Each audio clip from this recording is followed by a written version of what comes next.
La temperatura es clave para el buen funcionamiento de un motor. Una temperatura excesivamente alta supone la muerte rápida para tu motor y una temperatura excesivamente baja supone la muerte lenta para tu motor. Vamos a explicar el porqué, cómo funciona el sistema de refrigeración, el termostato y cómo mantener tu motor a la temperatura idónea. De parte de los hermanos Torres, bienvenidos a Garaje Hermético. Enciérrate con nosotros. Vamos.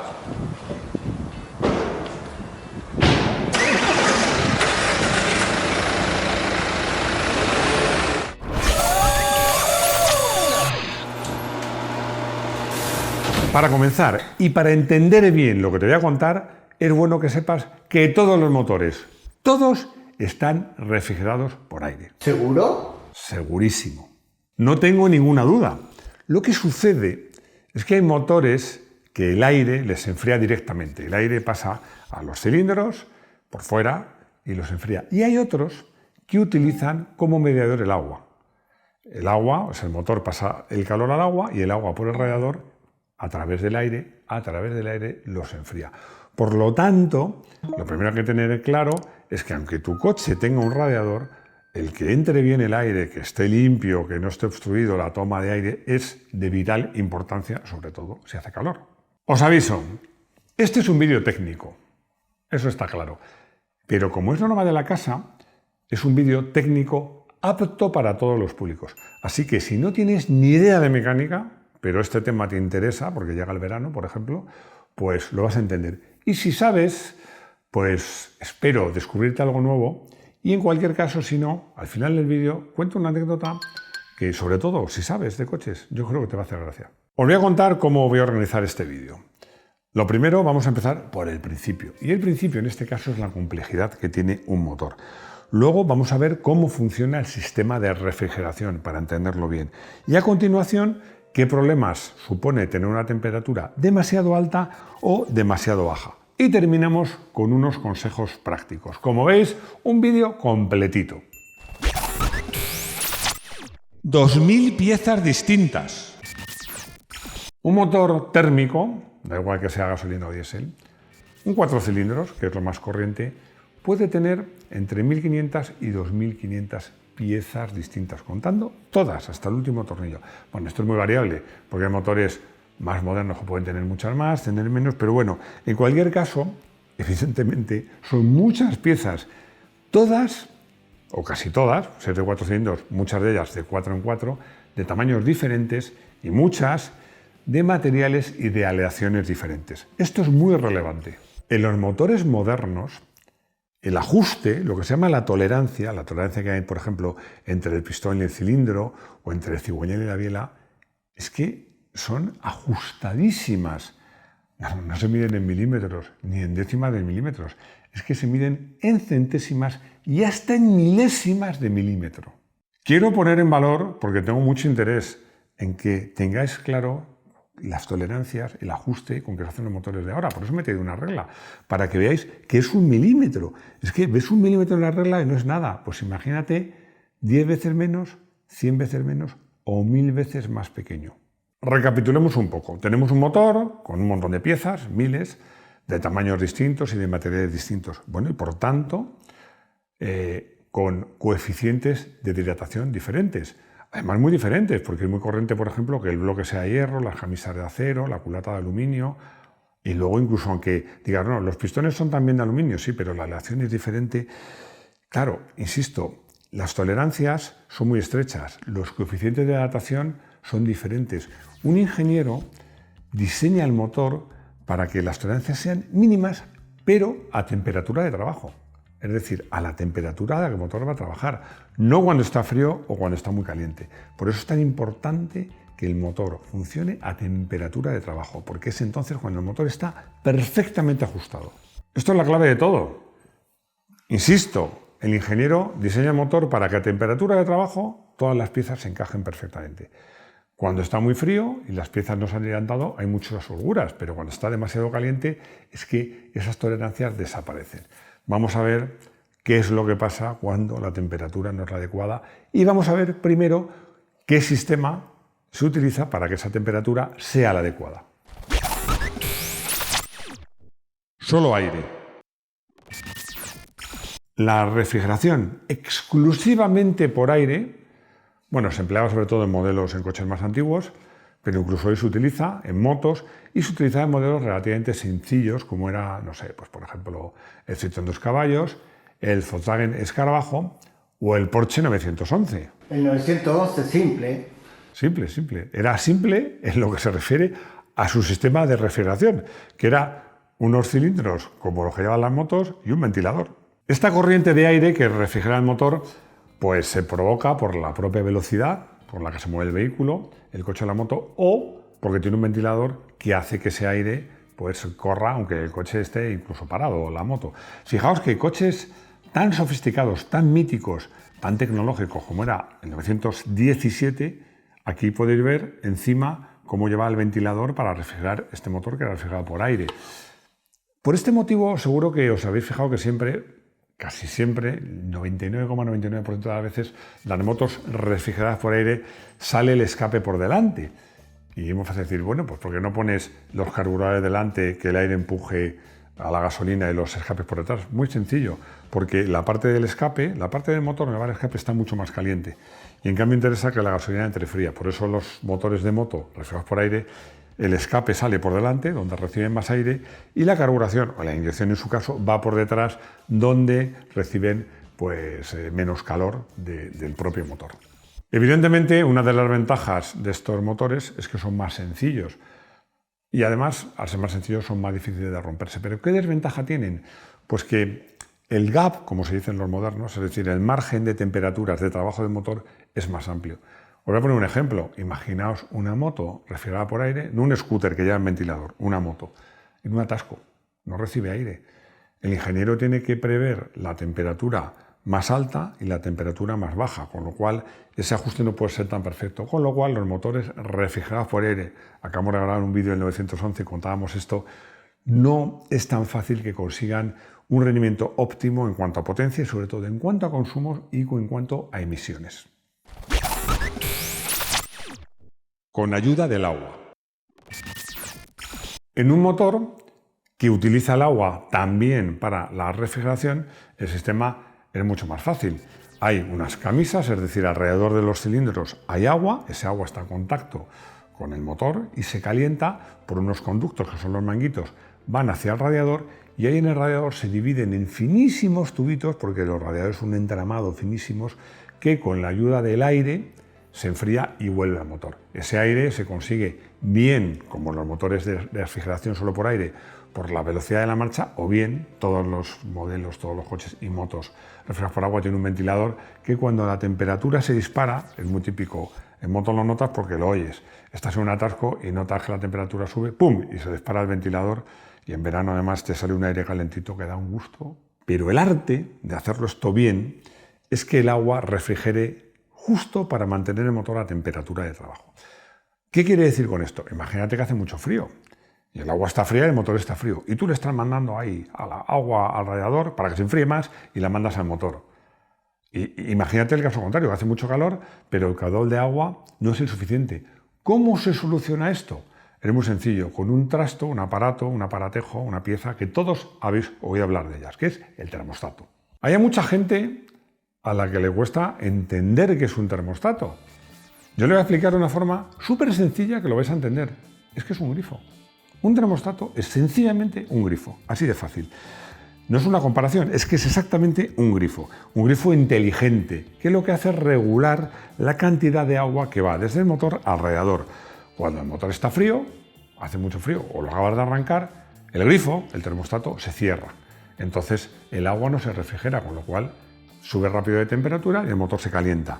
Y cuando se ha calentado, incluso tiene tendencia a rebasar el máximo que es la temperatura idónea, se abre completamente para que el máximo flujo de agua llegue hasta el radiador. Así que el termostato es un grifo inteligente que abre más o menos en función de la temperatura del agua. Así de fácil. Y os diréis, un grifo inteligente, ¿y dónde está la inteligencia de ese grifo? Bueno, pues muchas veces es un simple muelle que en función de la temperatura del agua se dilata más o menos y abre y cierra. Ahora hay motores más modernos que es un sensor electrónico mucho más sofisticado que abre o cierra. Y antiguamente incluso se hacía otra trampa, que era que las cortinillas, el radiador, no el radiador, sino la parrilla, tenía unas láminas que en función de la temperatura se abrían o se cerraban. En principio tuvieron un mal sistema, pero esas se acababa obstruyendo y daba problemas. Lo mejor es un buen termostato. Para acabar de hablar de todos los elementos que forman el sistema de refrigeración a través del agua y aire de un motor, ya hemos hablado pues, del agua, hemos hablado del radiador, hay que hablar de los conductos, que se llaman manguitos, son flexibles, que conectan el bloque motor de salida al radiador y luego de entrada desde el radiador al motor. Esos tubos que en los 600 siempre de viaje, lo veías en verano por las carreteras españolas, años 70, se rompían y se llevaban parda. Bueno, esos eran los manguitos. Y luego está el vaso de expansión. Es muy fácil de entender que es un vaso de expansión. Cuando el agua se calienta, se expande. Y claro, si todo se cerrara y no hubiera dónde iba a parar ese agua, acabaría rompiendo un manguito. Para eso va el vaso de expansión. Entonces ese vaso, el agua sobrante, se va allí y sube el nivel. ¿Qué pasa cuando el agua está fría y se encoge? Bueno, pues que ese vaso de expansión, al revés, el sistema coge agua del vaso de expansión. Es decir, es un repositorio para que pueda variar el nivel del agua en función de su temperatura y su dilatación. Y ahora que ya sabemos cómo funciona cualquier sistema de refrigeración, vamos a ver qué pasa cuando la temperatura no es la adecuada. Exceso de calor, muerte rápida. ¿Por qué se sobrecalienta un motor? Bueno, pues generalmente una avería. Una avería es lo más habitual. La rotura del ventilador o del sistema que lo pone en marcha, y le sube la temperatura, porque el coche está parado en un atasco y no se pone en marcha el ventilador, el coche se calienta. O bien un manguito que se rompe o que pierde rigidez y cuando succiona la bomba se estrecha y entonces no deja pasar el agua. Pero es que cuando las temperaturas son muy altas se pone a prueba el sistema de refrigeración. Si el radiador no está limpio, si no está el sistema al 100%, es posible que ese motor se sobrecaliente. Lo más habitual es un radiador sucio. Cuando el radiador se mancha de polvo, insectos, incluso aceite, se tupe y entonces el aire ya no pasa entre sus tubos tan finos. Y como os he dicho, los manguitos, si son muy viejos, le pasa como a las mangueras de regar que las pones al sol, que a veces succiona y se encogen, no funciona bien o se dilatan y eso hace que todo no funcione bien y como consecuencia el motor se sobrecalienta. ¿Y qué sucede cuando un motor se sobrecalienta? Un drama, la muerte rápida. Lo primero que pasa es que el aceite con tan alta temperatura es incapaz de cumplir su trabajo. Su trabajo, el del aceite, es mantener separadas las piezas metálicas, que no rocen una contra otras. Se rompe la lámina de aceite y esas piezas rozan metal contra metal, que me da grima solo de pensarlo. Y eso además produce el efecto de un mayor desgaste y aumenta todavía más la temperatura. Generalmente la culata, que casi siempre es de aluminio, con tan alta temperatura, porque la parte de la culata, que es donde se produce la explosión, es la parte más caliente del motor, es que llega a deformarse.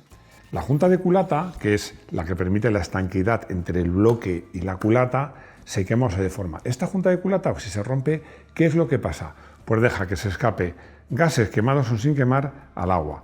El aceite también se mezcla con el agua. Es un totum revolutum, no funciona el sistema de refrigeración, no funciona el sistema de engrase, con lo cual esas piezas rozan y se calientan tanto que llegan a fundirse y llegan incluso a hacerse una pieza. Esto técnicamente se llama gripaje y coloquialmente, se llama motor a la basura. Os había prometido una anécdota que tiene que ver con todo esto y una reparación casi en la misma carretera, pero esa la voy a contar en el coche del día. Demasiado frío, muerte lenta. Si por un fallo del termostato, que es lo más corriente, pues resulta que el motor, o porque hay gente que lo quita en coches clásicos, el motor trabaja demasiado frío, no se te va a romper durante un viaje, no. Pero sí estás haciendo que también el aceite, aunque sea multigrado, trabaje en peores condiciones, que las tolerancias no sean las adecuadas y estás haciendo que el desgaste de tu motor sea mucho mayor. Fijaos que, según fuentes, hay quien dice que un motor que trabaja en frío se desgasta entre 10 y 20 veces más que en temperatura de trabajo. Hay quienes dicen que todavía más. Pero el hecho es que cuando un motor está trabajando frío, pues el aceite no funciona, la combustión no es la idónea, las tolerancias son excesivas, al final estás haciendo que tu motor se desgaste prematuramente, una verdadera muerte lenta. ¿Cómo evitarlo? Os digo una cosa, en un coche moderno, y moderno es a partir de los 60 o los 70, que tenga el sistema de refrigeración en óptimas condiciones, puedes ir sin problemas al Cabo Norte, que es el cabo más al norte, la superficie terrestre más al norte de Europa, y poder viajar al desierto y el motor va a trabajar siempre a su temperatura de trabajo. Es decir, que los motores modernos están muy bien diseñados. Fijaos que en coches destinados a mercados, por ejemplo, mercados del norte de África o del Medio Oriente, donde las temperaturas son altísimas, el coche es exactamente igual. Como mucho, algunos fabricantes le ponen un radiador un poquito más grande y con eso es suficiente. El mayor enemigo de un sistema de refrigeración, yo creo que el más habitual es el radiador sucio, porque no te das cuenta, la gente no mira alrededor de su coche, pero hay que mirarlo, por lo menos cuando vas a revisar el coche te lo deberían de mirar. El ventilador que no salta, pues si ves que la aguja de temperatura, el ventilador suele funcionar sobre todo en atascos, que no hay ventilación por la propia marcha, si notas que sube y sube y sube, es que algo falla. También los termostatos, ya hemos hablado de termostatos de mala calidad, también los manguitos, si son viejos o de mala calidad. Pero sí que os digo una cosa, si eres mínimamente observador, todos los coches tienen lo ideal que tengan termómetro de agua. Lo ideal es que tuvieran de agua y de aceite, pero por lo menos de agua. Y si no, tienen una luz que suele ser roja, que te quiere decir, ojo, que te cargas el motor, que se enciende. Yo creo que siendo un poquito observadores, sobre todo si tu coche tiene pues, reloj de temperatura de agua, puedes evitar muchos problemas. Y ojo, eso lo tenéis que tener en cuenta. Depende del uso del coche. Por ejemplo, vamos a hablar de los todoterrenos que van por caminos donde hay un montón de polvo, o coches que tienen fugas de aceite o de vapor de aceite que mancha el radiador, o que vas por zonas pantanosas o cerca de ríos donde hay un montón de mosquitos en verano, que hay que quitarlos. Así que hay que ser un poquito observadores, porque yo creo que según el uso del coche, un radiador puede llegar a perder eficacia simplemente en 3 o 4 años. Ya sabéis que yo soy un friki y para mí los coches son seres vivos, incluido los de slot. Yo creo que como en las personas, los coches agradecen mucho la medicina preventiva. Sé observador y si ves alguna anomalía, lleva el coche a revisar lo más rápidamente posible. Yo te diría que, aunque no la tengas, si tu coche tiene 10 años o más, ya es hora de que le revises y le limpies el radiador o le cambien los manguitos. Ten el sistema perfectamente limpio y a punto. A lo mejor puedes cambiar los manguitos por estos de silicona, que aparte de ser mejores, son más chulos porque son de colorines y cosas así. Pero realmente no te va a hacer falta más que mantenerlo de serie, pero en perfecto estado. Salvo que prepares el motor, hagas una preparación muy seria. Por ejemplo, pensar en un radiador más grande no tiene sentido. Hoy he elegido como coche del día no un SEAT 850 normal cualquiera, sino el mío. Ya lo he elegido alguna otra vez, pero es que lo he hecho porque este coche tuvo una segunda vida. Bueno, yo no tenía ni un duro y el mantenimiento que hacía era justito. Y fuimos a ver un rally, esta es la anécdota que os había prometido. Fuimos a ver un rally y ya sabéis, cuando vas a ver un rally, cierran la carretera mínimo 1 hora antes y a veces 2, y los coches suelen pasar más de una vez. A veces la abren un poco de tiempo. Entonces, estuvimos viendo el paso de los coches, una curva, y a un amigo mío se le ocurrió, vamos a cambiarnos de curva. Y había muy poco tiempo. Salimos y justo cuando estábamos ya en la carretera llegó el coche cero. El coche cero es el coche que va precisamente cerrando el tramo. Empezó a chucharnos para que nos quitáramos. Bueno, yo vi que el coche se calentaba, pero no había dónde parar en esa carretera. Fui tirando, el coche vi que echaba humo, pero no paré por una cuestión de seguridad. Y ya por fin pues encontré una entrada, un camino y ahí paré. Bueno, pues me cargué la junta de culata. Y el coche, bueno, pues se quedó allí. Pero afortunadamente un amigo mío mecánico que venía conmigo en el coche me dijo, no te preocupes que al día siguiente, que mañana lo arreglamos. Bueno, se presenta, fuimos a por el coche y veo que saca un cristal y una lija. Entonces pone la lija sobre el cristal, sujeta con cinta americana, desmonta la culata y la planifica. Planificar una culata es cuando se deforma y no es completamente plana, pues se pasa con un sistema para dejarla plana, pero un sistema de cuchillas muy sofisticado. No, pues él la planificó lijándola sobre un vidrio que es absolutamente plano, lijándola, estuvimos ahí 2 horas en la cuneta, hasta porque cuando pasabas la culata había sitios que se veía que la lija no lijaba, quiere decir que ahí estaba mal. La conseguimos planificar, le pusimos la junta de culata, montamos todo y para mi sorpresa, no es que funcionase bien, es que claro, al planificar la culata habíamos aumentado ligeramente la compresión. El coche no iba igual que antes, iba incluso mejor. Todo esto lo hicimos en 3 horas en la cuneta, en el campo, gracias a este amigo mío que era un verdadero crack como mecánico. Y bueno, como os decía, fue una segunda vida para este coche. Arsenio me hace una pregunta que es interesante. ¿Cómo saber en un coche que está parado, o sea, que no has tenido un problema en marcha, si tiene la junta de culata rota? Es muy fácil, la respuesta es muy fácil. Tú arrancas el coche y si pasa una de estas 2 cosas, que generalmente pasan las 2, es que la junta de culata está rota. Primero, que te aparezca aceite en el agua del sistema de refrigeración. Quiere decir que la junta está rota y deja pasar aceite al sistema de refrigeración. Y otro, que está todo frío, pero tú arrancas y parece que el agua hierve. No es que el agua hierva, es que la compresión, como la junta de culata está rota, se escapa también al sistema de refrigeración. Y es esas burbujas que tú ves que no es por exceso de temperatura, es sencillamente que se escapa la compresión por ahí. Si el coche tiene, como digo, generalmente esas 2 cosas van de la mano, pero si tiene una u otra, y seguramente tendrá las 2, es que la junta de culata está mal. Aldi, que por la pregunta deduzco que es motero, me dice que ha oído hablar de un sistema mixto de refrigeración de aire y aceite. La respuesta es muy sencilla. Ese sistema existe.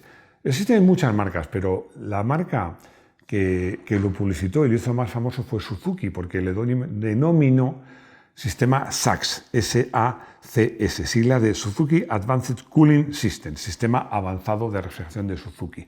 Lo utilizaba además en unas motos muy deportivas, como la que yo tengo, y entonces el sistema era muy sencillo. Lo que hacía, esto se utiliza también en motores de alto rendimiento, aunque estén refrigerados por agua, es que desde el cárter hay un pulverizador que enfoca directamente a la cabeza del pistón por debajo, que es la parte más caliente. Lanza aire pulverizado.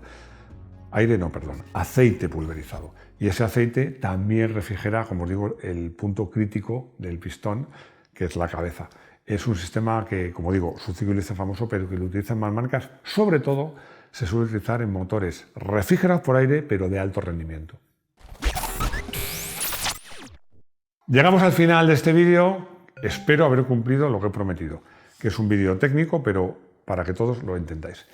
Nada más, cuidad vuestro coche, cuidad vosotros. Muchas gracias por seguirnos, muchas gracias por los likes, por los comentarios, por suscribiros, pero ya sabéis que para mí, por compartir, que luego si no Rodrigo me regaña, y lo más importante es que nos veamos de nuevo aquí en nuestro garaje hermético.